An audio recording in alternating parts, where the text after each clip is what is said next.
Vandaag is er op uitnodiging van Biblioplus een leesworkshop. En dan gaan we gewoon kijken hoe werkt literatuur, wat ontroert je, hoe kan het op een andere manier gelezen worden. En dat je je vooral veilig voelt om op de manier te lezen zoals je dat zelf graag wilt.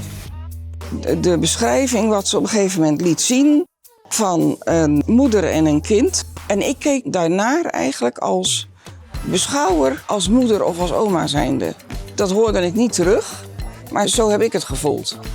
Wat ik heel erg boeiend vind is dat je echt leert om anders te kijken af en toe naar taal. Hoe zij dat dan brengt, met beeldende voorbeelden die gewoon zo herkenbaar zijn. Je wordt op een ander pad gezet. Ik wil heel graag dat mensen vrij voelen van alles te vragen, iets te vertellen. En iemand raakt onroerd. Dat kan allemaal, want dat is wat teksten ook kunnen doen.